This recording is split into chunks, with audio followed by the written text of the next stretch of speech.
யாரெல்லாம் இப்போ 12th standard படிச்சுக்கிட்டு இருக்கீங்களோ அவங்களுக்கு தான் இந்த வீடியோ.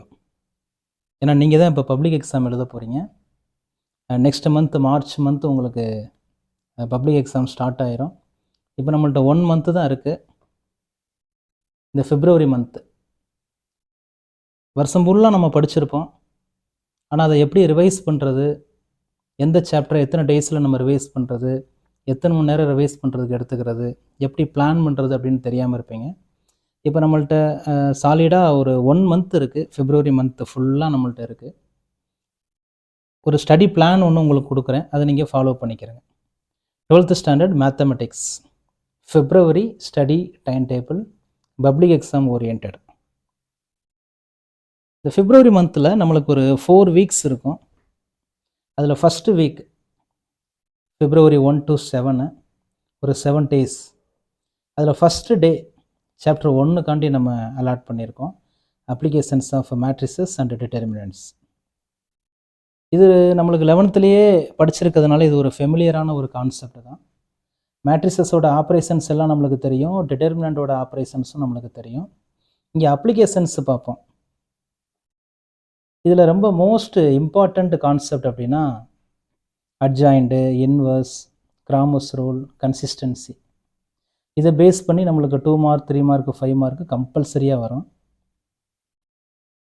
இந்த கான்செப்ட் ஓரியண்டடாக இருக்கக்கூடிய எக்ஸசைஸ் அப்படின்னு பார்த்தோம்னா எக்ஸசைஸ் 1.1, 1.4, 1.6 இந்த 3 எக்ஸசைஸ்லேயும் இந்த கான்செப்ட்ஸ் நம்மளுக்கு இன்வால்வ் ஆகிருக்கும். அதனால் கண்டிப்பாக இந்த 3 எக்ஸசைஸையும் நம்ம படிச்சிடணும்.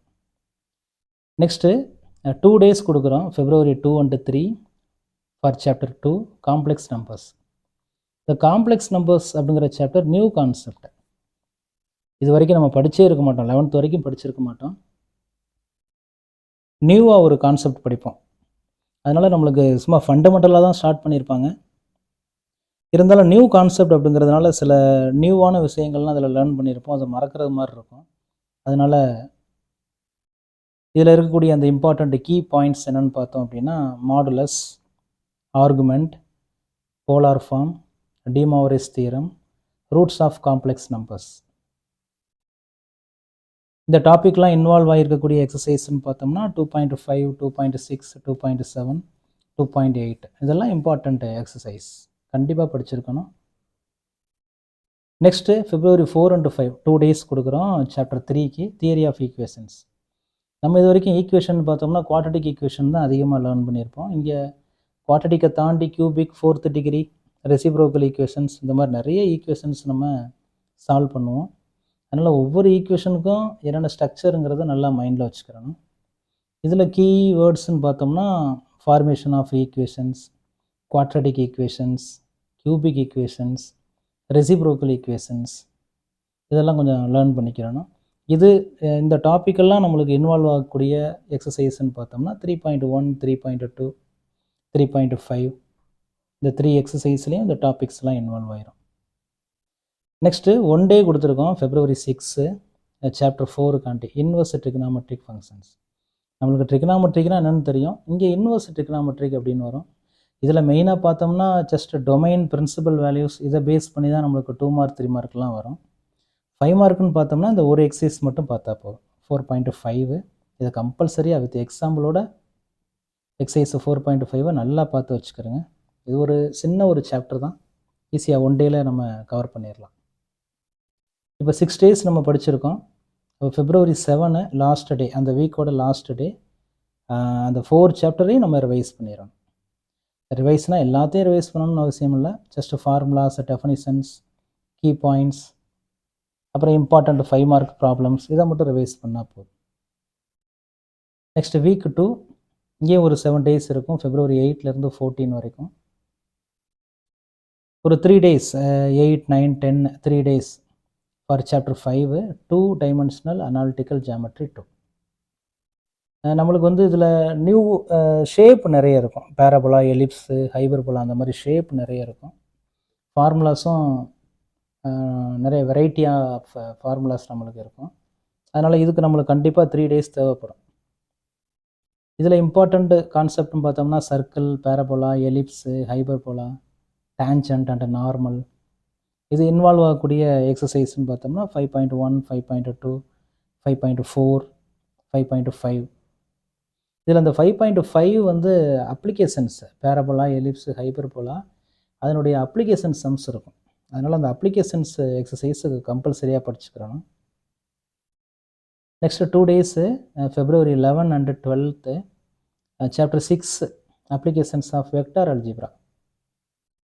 இதுலேயும் நிறைய கான்செப்ட்ஸ் இருக்கும். நம்ம செலக்டடாக இதையாவது கண்டிப்பாக படிச்சிருக்கணும். டாட் அண்ட் கிராஸ் ப்ராடக்ட்ஸோட applications. Next equations of straight line, vector equation, Cartesian equation, அதே மாதிரி ஈக்குவேஷன்ஸ் ஆஃப் பிளேனு. இது இன்வால்வ் ஆகக்கூடிய எக்ஸசைஸ்ன்னு பார்த்தோம்னா 6.1, 6.4, 6.7. நெக்ஸ்ட்டு February 13 சாப்டர் 1லேருந்து 6 வரைக்கும் ரிவைஸ் நல்லா பண்ணிக்கிறேங்க. நெக்ஸ்ட்டு February 14 ஒரு டெஸ்ட்டு நீங்களாக மேனுவலாக என்ன பண்ணிக்கிறேங்க, நீங்களே கொஸ்டின் பேப்பர் எடுத்து ஒரு சின்ன டெஸ்ட்டு, ஒரு 50 மார்க்கு சாப்டர் 1 to 6 வரைக்கும் கவர் ஆகிறது மாதிரி ஒரு டெஸ்ட்டு ஒன்று எழுதி நீங்களே எவால்வேட் பண்ணி மார்க் வச்சுக்கிறேங்க. நெக்ஸ்ட்டு 3rd வீக்கு February 15லேருந்து 21 வரைக்கும் 2 டேஸ் 15 to 16 சாப்டர் 7க்கு அப்ளிகேஷன்ஸ் ஆஃப் டிஃபரன்ஷியல் கால்குலஸ். நம்ம 11th டிஃபரன்ஷியல் கால்குலஸை பற்றி நிறைய படிச்சிருப்போம். அதனால் நம்மளுக்கு இது வந்து எக்ஸசைஸ் ஒன்றும் பெரிய ஒரு கஷ்டமாக இருக்காது. ஜஸ்ட்டு டிஃபரன்ஷியேட் பண்ணுறது தான். 1 டைம் டிஃபரன்ஷியேஷன், 2 டைம்ஸ் டிஃபரன்ஷியேட் பண்ணுறது மட்டும்தான். ஜஸ்ட் இந்த எக்ஸசைஸ் இந்த சாப்டர்லேருந்து நம்மளுக்கு சம் கேட்குறாங்கன்னு தெரிஞ்சிருச்சு அப்படின்னாலே ஒரு 1 டைம் 2 டைம் நம்ம டிஃபரன்ஷியேட் பண்ணி வச்சாலே போதும், நம்மளுக்கு மார்க் வரும். அந்த மாதிரியான ஒரு சாப்டர் இந்த சாப்டர். இதில் இம்பார்ட்டண்ட் அப்படின்னு பார்த்தோம்னா இன்டிடெர்மினேட் ஃபார்ம்ஸ் அப்படின்னு இருக்கும், இன்க்ரீஸிங் டிக்ரீஸிங் ஃபங்க்ஷன்ஸ் இருக்கும், மேக்ஸிமம் மினிமம், அதுலேயே லோக்கல் அப்சல்யூட் அந்த ஃபார்மெட்டில் இருக்கும். நெக்ஸ்ட் அப்ளிகேஷன்ஸ் ஆஃப் ஆப்டிமைசேஷன், இதெல்லாம் இம்பார்ட்டண்ட்டு கான்செப்ட்ஸ். எக்ஸசைஸ்ன்னு பார்த்தோம்னா 7.5, 7.6, 7.7, 7.8. நெக்ஸ்ட்டு February 17 சாப்டர் 8 இதுக்கு 1 டே தான், டிஃபரன்ஷியல் அண்டு பார்ஷியல் டெரிவேட்டிவ்ஸ். இது ஒரு சின்ன சாப்டர் தான், ஈஸியாகவும் இருக்கும். டிஃபரன்ஷியல்ஸ் தானே, ஜஸ்ட்டு டிஃபரன்ஷியேட் பண்ணுறது. அப்புறம் பார்ஷியல் டெரிவேட்டிவ் நியூ கான்செப்டாக இருந்தாலும் ரொம்ப பெரிய கஷ்டமான சம்ஸாக இருக்காது, ஈஸியாக எவால்வேட் பண்ணுறது மாதிரி தான் நம்மளுக்கு இருக்கும். இதில் இம்பார்ட்டண்ட்டுன்னு பார்த்தோம்னா லீனியர் அப்ராக்சிமேஷன் ஒரு நியூ கான்செப்டாக இருக்கும். யூலஸ் தியரம் கம்பல்சரி, அந்த யூலஸ் தியரம் படித்து அதில் என்னென்ன சம்ஸ் வருதோ அதை நல்லா ப்ரிப்பேர் பண்ணி வச்சுக்கிறேங்க. Exercise 8.1, 8.7 important. நெக்ஸ்ட் ஒரு 2 days 18, 19 chapter 9 applications of integration. இதுவும் ஒரு ஈஸியான கான்செப்ட்ஸ் தான், ஆனால் நிறைய எக்ஸசைஸ் நிறைய இருக்கும். அதனால் நம்ம செலக்டடாக என்ன பண்ணலாம் அப்படின்னா அந்த லிமிட் ஃபார்முலா, ப்ராப்பர்ட்டிஸ் ஆஃப் இன்டகிரேஷனு அதை யூஸ் பண்ணி சம்ம சால்வ் பண்ணுறது, ப்ராப்பர்ட்டிஸை யூஸ் பண்ணி ஏரியா, வால்யூமு, இதிலேருந்து நம்ம கொஞ்சம் படித்து வச்சுக்கிட்டோம்னா கொஞ்சம் பெட்டராக மார்க்கு ஸ்கோர் பண்ணலாம். எக்ஸசைஸ் 9.2, 9.3, 9.8, 9.9 இதெல்லாம் கவர் பண்ணிடணும். Next February 20 chapter 10 differential equations. Differential ஈக்குவேஷன்ஸில் ப்ராக்டிஸுக்கு நிறைய ப்ராப்ளம் இருக்கும் எக்ஸசைஸ் எக்ஸாம்பிளில். நம்ம ஜஸ்ட்டு இதை மட்டும் கவர் பண்ணாலே போதும் நம்மளுக்கு. ஃபார்மேஷன்ஸ் அண்ட் சொல்யூஷன்ஸ், அதாவது டிஃபரன்ஷியல் ஈக்குவேஷனை நம்ம ஃபார்ம் பண்ணணும், அப்புறம் சொல்யூஷன் ஃபைண்ட் பண்ணணும், அப்புறம் applications of differential equation. Important எக்ஸசைஸ்ன்னு பார்த்தோம்னா 10.3, 10.4, 10.8. February 21 ரிவிஷன் சாப்டர் 7லேருந்து 10 வரைக்கும் நல்லா ரிவைஸ் பண்ணிக்கிறேங்க. Again formulas, definitions, keywords, 5 mark problems, important 5 mark problems, இதெல்லாம் நல்லா ரிவைஸ் பண்ணிக்கிறேங்க. Next week 4 February 22 to February 28. February 22 chapter 11 probability distributions ஈஸியாக இருக்கும், வேகமாக படிச்சிடலாம். இதில் மெயினான கான்செப்ட்னு பார்த்தோம்னா மீன், வேரியன்ஸு, பைனாமியல் தியரம். இதில் மீன் வேரியன்ஸ்னு காமனாக இருக்கும், பட் ஆனால் நம்ம வந்து ப்ராபபிலிட்டி மாஸ் ஃபங்க்ஷனுக்கும் எடுக்க தெரியணும். ப்ராபபிலிட்டி டென்சிட்டி ஃபங்க்ஷனுக்கும் எடுக்க தெரியணும். ப்ராபபிலிட்டி மாஸ் ஃபங்க்ஷன்னா சமேஷனு, டென்சிட்டி ஃபங்க்ஷன்னா integration. Binomial theorem no problem, அது ஜஸ்ட் ஒரு ஃபார்முலா தான். ஃபார்முலாவை நல்லா மைண்டில் ஏற்றிக்கிட்டிங்கன்னா ஜஸ்ட் அப்ளை பண்ணுறது தான். அதனால் அந்த பைனாமியல் தியரமும் ரொம்ப இம்பார்ட்டண்ட். எக்ஸசைஸ்ன்னு பார்த்தோம்னா 11.4, 11.5. February 23, Chapter 12, Discrete Mathematics. இது ரொம்ப ஈஸியான கான்செப்ட், ஈஸியாக ஸ்கோர் பண்ணலாம். இந்த சாப்டர் ஃபுல்லாக படிச்சிட்டிங்கன்னா 2 எக்ஸசைஸ் தான் இருக்கும். அதில் மஸ்ட்டு படிக்க வேண்டியது என்ன அப்படின்னா truth table, exercise 12.2. Next February 24, 11 12 நல்லா ரிவைஸ் பண்ணிக்கிறேங்க. 25 ஒரு மாடல் எக்ஸாம் எழுதிருங்க 3 hours. அதாவது என்னென்னா எல்லா சாப்டரும் 12 சாப்டருக்கும் சேர்த்து ஒரு மாடல் எக்ஸாம். நெக்ஸ்ட் டே நீங்களே அந்த பேப்பரை கரெக்ட் பண்ணி எந்தெந்த ஏரியாவில் வீக்காக இருக்கீங்க அப்படிங்கிறத கொஞ்சம் பாயிண்ட் அவுட் பண்ணி வச்சுக்கிறேங்க. February 27 இன்னொரு மாடல் எக்ஸாம் எழுதுங்க 3 hours.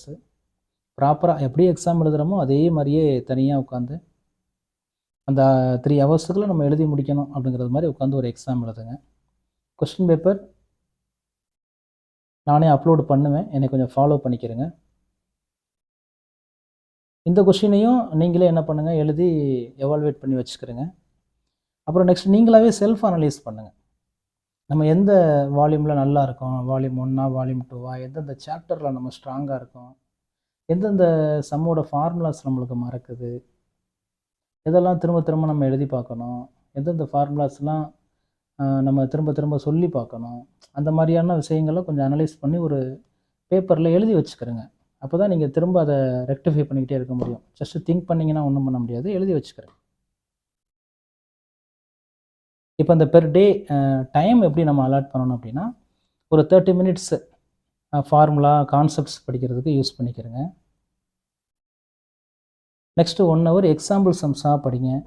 நெக்ஸ்ட்டு 1 hour எக்ஸசைஸ் சம்ஸாக ப்ராப்ளம்ஸாக போட்டு பாருங்கள். Last 30 minutes ரிவிஷனுக்கு வச்சுக்கிறேங்க. ரிவிஷன் ரொம்ப இம்பார்ட்டண்ட்டு.